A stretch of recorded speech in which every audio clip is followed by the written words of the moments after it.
Good evening, everyone, and welcome to Patriot Underground. Today is September 28th, 2021, and I'm going to be bringing you a situation update tonight. So thank you so much for joining me to discover the truth beneath the surface. As always, I really do appreciate you taking the time to listen, and I really do appreciate all the wonderful support and amazing feedback that I've been receiving from the audience that's continuing to grow in a very organic way, in a very steady pace, and it's really exciting for me.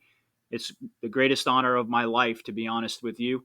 Outside of, well, some personal things that I won't talk about in my life, this is the most important thing that I'm doing right now, and probably the most important thing, one of the most important things that I'll ever do with my life. So thank you so much for the honor of having you listen to my show and to have you resonate with me. Now, I did a copy chat this morning. Hopefully, you folks had a chance to listen to it. And I was talking really about, it was on my way to work, and I was thinking yesterday about devolution and what that concept really means. And I had some reflections on that I shared. So hopefully, you had a chance to listen. Hopefully, you resonated with the message. But tonight, I want to dig into what's going on in a little bit more detail because there's so much happening in the world, as you all know. And I thought that I would offer some of my thoughts and analysis. So thank you again for joining me. Let's just dive right in. So the other night in Georgia, it was an amazing Trump rally, by the way. But there were some very, very important things that Trump said. And I talked about some of these, I think it was a couple of days ago in one of my coffee chats. But I wanted to remind people that Trump said something that was very, very, very important. Something that we already knew, but perhaps we needed to be reminded of by our leader. And that is that there was never a concession in the 2020 election. And that there will never be victory for patriots again in the future unless and until we get justice for what was stolen. We want the diamonds back. And he also said that what we've done is important, but what we're going to do is the most important thing of all, the most important action of all. And I believe that he was referring to what we all know is coming: a military intervention to rebuild our republic after witnessing the whole scale destruction and devolution, really, of the establishment. From every walk of life, people are waking up. This devolution process is causing people,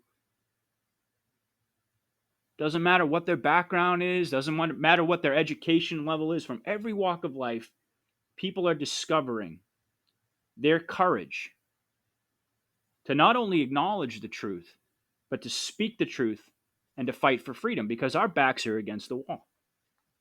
And we're seeing examples of this more and more every day. I mean, it's just so exciting to see. I recorded this morning and then I went on and checked out the news on Telegram and I saw all the things that were happening. And I thought to myself, well, I've got to do another broadcast tonight to cover some of this. So we're seeing more and more examples of this light flooding in more and more every day. The darker it gets, the more the light emerges in this epic spiritual battle between good and evil. You see, God's warriors have been activated, and the enemy is panicking at every level. Now, you wouldn't know that if you're still in the third dimension and you're watching mainstream media. It appears with their confidence game that they feel in complete control. But for people who are awake, we can see right through it. We see that, we watch it, and we see panic. We see fear. We see desperation. We don't see confidence. We don't see the establishment in control. So let's lay out the latest actions taken by the enemy. And then we can get into how people are responding to these actions. Now, it's been quite clear for over a year now that the cabal decided to go with medical tyranny to usher in their great reset, their new world order, their agenda. And perhaps we didn't understand this in early 2020. I certainly didn't. But we sure as heck do now. You remember when it was 2 weeks to flatten the curve? And now all of a sudden it's no jab, no job, full scale medical apartheid. It's amazing how things escalated, isn't it? And the escalation of the tyranny is on full display.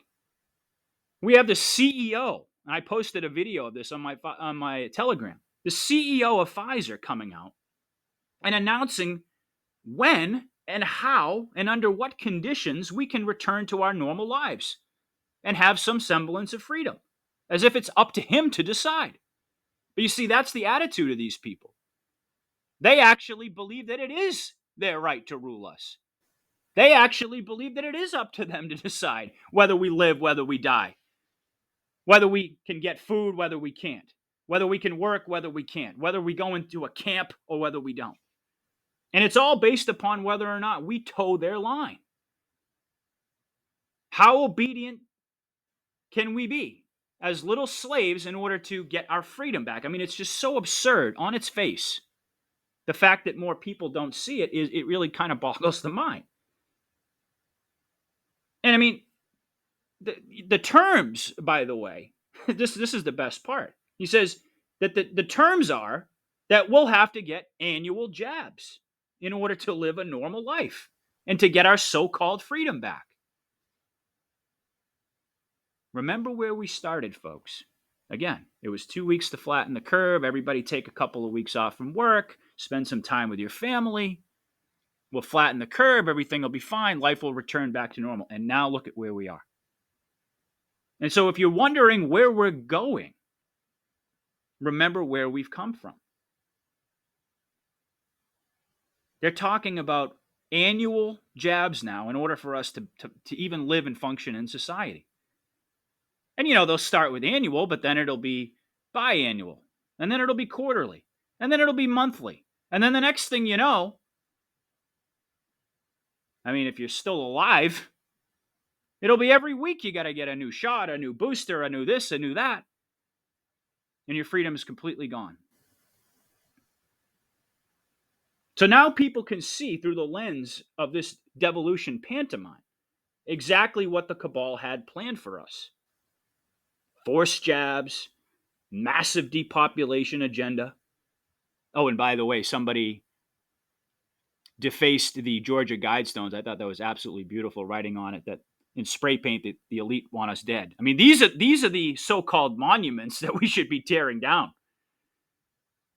Not Civil War generals from 200 years ago. But now people can see. They know what the cabal had planned for us. Outright persecution and elimination of those who resist their agenda. And again, this tyranny is on full display, especially in places like Australia. And in Israel is very bad as well. And if you think it's not going to get as bad in certain parts of the country as it's getting, or as it has already gotten in Australia, think again. We're going to see this. They're going to attempt to roll this out here as well. And as the deep state, as the cabal gets more and more desperate and more fearful of the people that they're supposed to be working for, that they're supposed to be representing, instead they're building fences, which, when Trump was in office, fences, walls, barriers, they didn't work. But now all of a sudden they work. They're building all of these barriers to protect themselves from the people. What does that tell you? That tells you that we are living under tyranny. And these people are going to do, they're not people. These monsters are going to do everything they can. Because they have no choice at this point but to put their foot on the accelerator. They can't control the narrative anymore. I mean, maybe at some level, to some degree, they can a little bit. And that's probably why we haven't seen more of these jackboot thugs on the street trying to enforce their agenda. But I'll talk about that more a little later. But all this has been planned, okay? This breakdown of society, as I discussed earlier, it will intensify until the right moment. Because the plan is to have society brought to its tipping point, to the precipice of destruction. And just when it feels like all hope is lost, is when I believe we're going to experience not only that military intervention in the EBS, but the hand of God. The hand of God moment that will change everything. What exactly is that going to look like? Well, I wish I could tell you. I've definitely offered some theories. I've shared the theories of others. We're going to all find out. We're all on this journey together. But the road is going to get rougher as we go along. And the secrets of the enemy, as these secrets are brought out into the light, the things that were done in the dark, as they're dragged into the light, the road's going to get rougher, folks. The enemy's going to fight back. They're not going to go quietly into the night. Those that haven't already been dealt with, that is. So over the past couple of days, Project Veritas has struck again, exposing the corruption and evil within Big Pharma. I mean, this is just a sampling of some of the things that they were able to get on video. They want Nazi-style registries of people who resist the jab, the thing that goes in your arm. They want to make us second-class citizens, in their own words. They admit that children shouldn't get it because there are repercussions that are unknown down the road. Except the truth is they know what those repercussions are. They know exactly what will happen down the road because they designed it with an end game in mind. And there's more as well. I mean, still, despite being caught red-handed, the MSM covers it up. It lies about it. And by the way, these videos are top executives, top scientists within Pfizer. Oh, Johnson & Johnson, I believe it was. But these are bigwigs. These are people who are involved, directly involved with this agenda, with this criminal activity. And they're admitting it on tape. They're caught red-handed. And instead of having an ounce of integrity, the mainstream media, of course, because they are the enemy. They are the enemy of the people. They are the cabal. They are satanic. They are evil. So what do? They do what they always do. They cover it up. They lie about it. They gaslight the public. They do everything that they can to get out in front and to control the narrative. But increasingly, we're seeing that is failing on every level.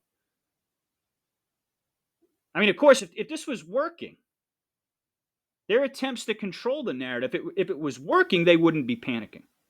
But it's quite clear that they're doing just that. I mean, more and more healthcare professionals, doctors, nurses, from all over the world are coming forward with the truth. Every single day, there's more of them. The floodgates have just been opened. I mean, people are just coming forward left and right with the truth. And it's coming so fast and so furious, they can't control it anymore, folks. I mean, many of these people have defected from the establishment as an act, I'd like to think as an act of integrity, but it could just be an act of self-preservation as the data comes out and presents a clearer and clearer picture about what's really going on here.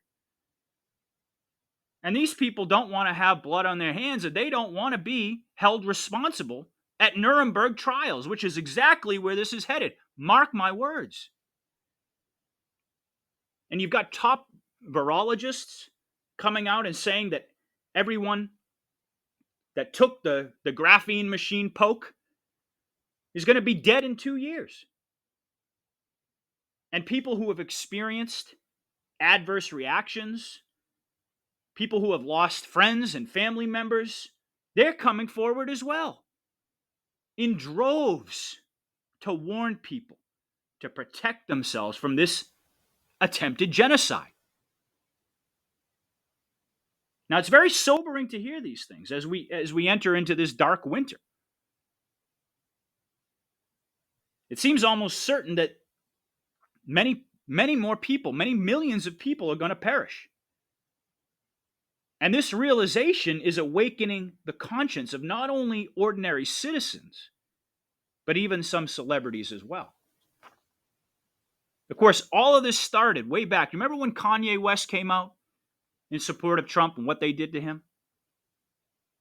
All of this started back with Kanye West. And then we've got, last week we had Nicki Minaj, who since then has been very, very quiet on Twitter. You have to kind of wonder what's going on there. But Nicki Minaj joined the ranks of resistance, at least temporarily. And then there was news. We have Rihanna coming out in defense of freedom, wearing a t-shirt, urging everyone to think while it's still legal. And again, these are people that, I mean, Rihanna, and I would imagine Nicki Minaj and Kanye, these are people who were part of this cabal. I mean, we've seen pictures of them doing the satanic gestures, the Illuminati gestures, and now all of a sudden, they seem to be changing their tune. It's very, very interesting. Could it be that they've defected? Could it be that they were plants by the white hats right from the very beginning? Could they have infiltrated this system on purpose, or did they have a come to Jesus type of a moment? I don't know. Perhaps we'll find out. And after years of declining ratings, of just absolutely deplorable statistics because of their woke BS and virtue signaling and all this nonsense, suddenly sports stars are beginning to see the light as well. I find the timing of that also very interesting. I mean, in just the past 48 hours, you've got Shaquille O'Neal coming out and renouncing his status as a celebrity, saying these people are out of their freaking minds. And that's a quote. You got NBA players Bradley Beal and Jonathan Isaac. They're not coming out in support of Trump. They're not coming out in support of any right-wing agenda or anything like that. They're actually just coming out and speaking common sense and truth and asking people to ask themselves why people who have had the thing that goes in your arm are continuing to get the thing that it's supposed to prevent. And they're advocating for people to have the freedom to choose whether or not they want to do that. They're coming out against coercion and forcing.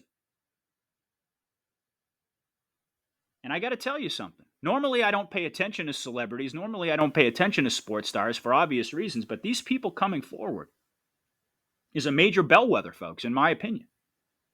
Because they've chosen a side, regardless of their past, regardless even of their motivations to do it. They're distancing themselves from the evil. And they're inspiring other people to do the same. And these people are still, to a great extent, very influential in our society. And remember, we were told that this would happen. The more devolution we see, the more celebrities are going to start to emerge. Some are going to be apologizing for having pushed the thing that goes in your arm, and probably for other things. And there are going to be others that are probably going to assume a leadership role in exposing the truth to the public. And to me, this is a sign that we are moving full steam in the right direction. It doesn't mean that we're not going to have several more bumps in the road and all the other things that I've talked about, all the other pain and devolution and suffering isn't going to exist. But it is a sign that we're moving in the right direction. These are the bellwethers that we should be focusing on. Not the MSM disinfo and propaganda or the usual suspect political stooges trying to prop up their deception with a confidence game that's no longer working. I mean, we need to measure progress and success by paying attention to the shifts in popular culture. Because in the same way that it indicated a decline in values over the past several decades, the opposite is true. And the opposite is now starting to happen.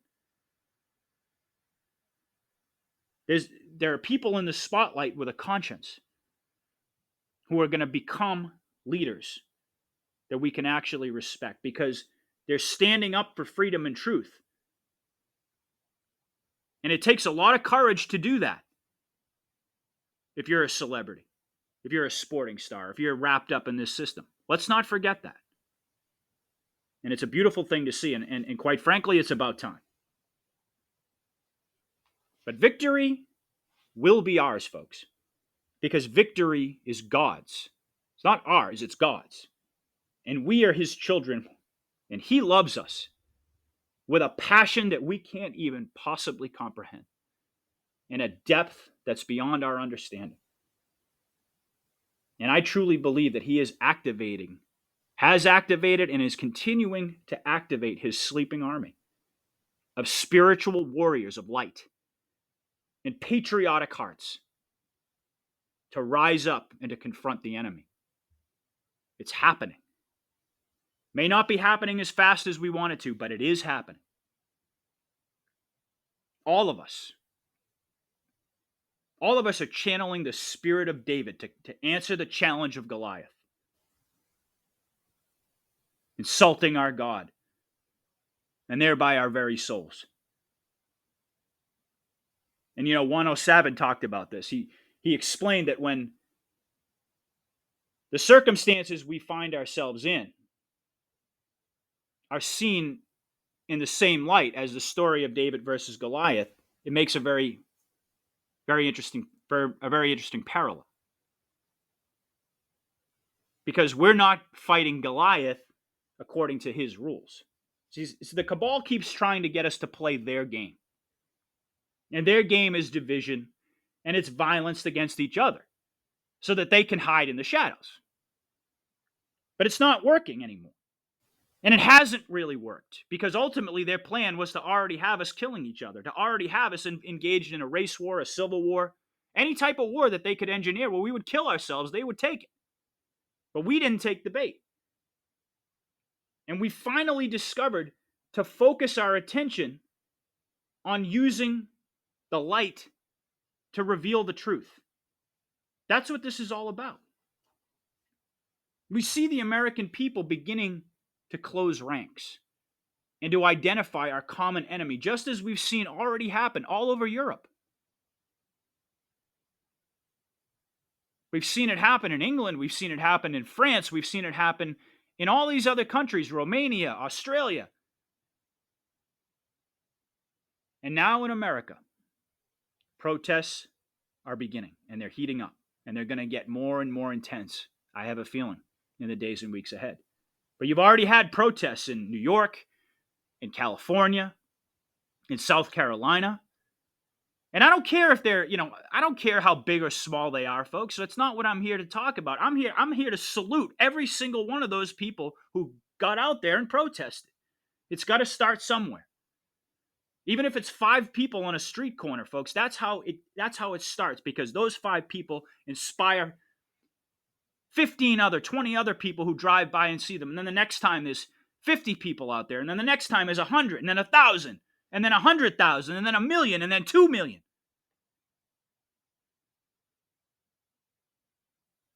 And all of the states across the nation, at these protests, they're going to be chanting the same thing that they're chanting in New York City, which is F Biden and F de Blasio. And by the way, these are the same streets that they said far worse about their greatest ally in truth, Donald J. Trump, in the not too distant past. And this is another indication that the tide has turned against the cabal, against the New World Order. Remember when Trump got into office and they were marching in New York? And now, look what's happened. They're not talking about Trump anymore. If anything, they're missing the guy. It's not F Trump anymore. It's F de Blasio. It's F Biden. And this is only going to get more intense. It's only going to grow. It's going to spread to other cities, other countries. This is worldwide, folks. This is 1776 worldwide, like Alex Jones talks about. And the mainstream media, just like the swamp creatures in D.C., I don't know if you could really separate the two, but they're in full-blown panic mode, like I said. I mean, even eunuch Brian Stelter knows a storm is coming. Posted that little video on my Telegram as well. And while he continues to try to frame the narrative, albeit unsuccessfully, because, who listens to Brian Stelter? The fact that CNN is admitting that massive unrest, that a storm is just around the corner, is also a very significant barometer of where we're at right now. They're forecasting massive revelations of truth, which they will not be able to suppress. And if you can read between the lines, you know exactly what Stelter is saying and exactly what he's afraid of. And to be honest with you, when this type of message is conveyed on mainstream media, it really makes me wonder. Actually, it really reinforces my belief that the white hats have already infiltrated mainstream media massively. Who knows? Perhaps Stelter is being used by the white hats along with other talking heads to prepare the public for what's coming. And what's coming is truth on all fronts. You've got Archbishop Bogano coming out against the Pope, admitting that it's a satanic bioweapon. Oh, and by the way, there was also another major power outage in Rome that was reported yesterday. Wonder what that's all about. You've got the UK Times doing a full article admitting that our election was stolen. All across the world, everybody knows that this election was stolen. Except for a major portion of people in this country. It's amazing the irony, but it also illustrates the power of the mainstream media that it still has over the minds of so many people. But outside of this country, folks are awake. And then you got politicians in Georgia pushing for a vote of no confidence in what's his name? Ratzenberger, I think his name is. Which, of course, will pave the way for a full forensic audit in Fulton County. Which is exactly what needs to happen, and not just in Georgia, but all over the country. I think we should have audits in every state. And that's, of course, what Trump is pushing for, because he wants to show the systemic fraud, regardless of whether he won or lost in a state. To show people how this is going on everywhere. And the mainstream media says that Trump is a threat to democracy. It's just unbelievable. And that we're all a threat to democracy because, we can identify that 1 + 1 = 2. So we're terrorists. And then you got a massive public outcry for Brnovich, I think that's how you pronounce his name, to indict in Arizona. And of course, he's indicating, he put out a statement today indicating, I believe, that they have an ongoing investigation. And then you got the border situation, which is just a complete and utter disaster. Hundreds of thousands have been pouring in. And by the way, these same people are going to return in a hurry when Nassara and Jassara are fully implemented. The only reason that a lot of these people are here, the ones that are actually good people and that are really here, they're not here to, to traffic or to get involved with drug dealing or anything nefarious. They're here because they're trying to earn a living and send money home to their families. These people are going to be gone in 2 seconds once they have the ability to earn a living in their home country. That'll solve the illegal immigration problem really fast. You take care of the economic situation, that the immigration problem will go away. But this has all been engineered by them, you see. It's all been engineered by the enemy. You also got, I saw a story today that Japan is apparently borrowing a massive U.S. prison ship for some strange reason. Amidst all of this activity at Gitmo, which, by the way, I have to say has been brilliantly documented by MonkeyWorks, and still is ongoing, by the way. You got reports that the actor playing Biden, this guy named Arthur Roberts, apparently suffers from the same kind of dementia as the real Joe Biden once did when he was still alive. And apparently, reportedly, he had a meeting with Boris Johnson, and he started ranting about his sad film career to Boris Johnson, who reportedly said to him, "You're not Joe Biden. Who the bloody hell are you?" I mean, it just gets crazier and crazier and crazier, folks. And as this devolution process continues and intensifies and it gains momentum, leading us to what Q predicted would be a red October.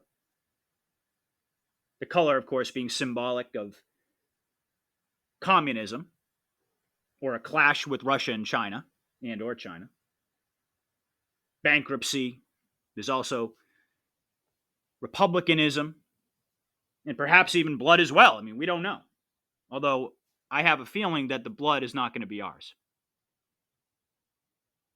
But I do believe the indictments are going to increase. A lot of folks were disappointed that Durham only unsealed a single indictment against Clinton attorney Michael Sussman.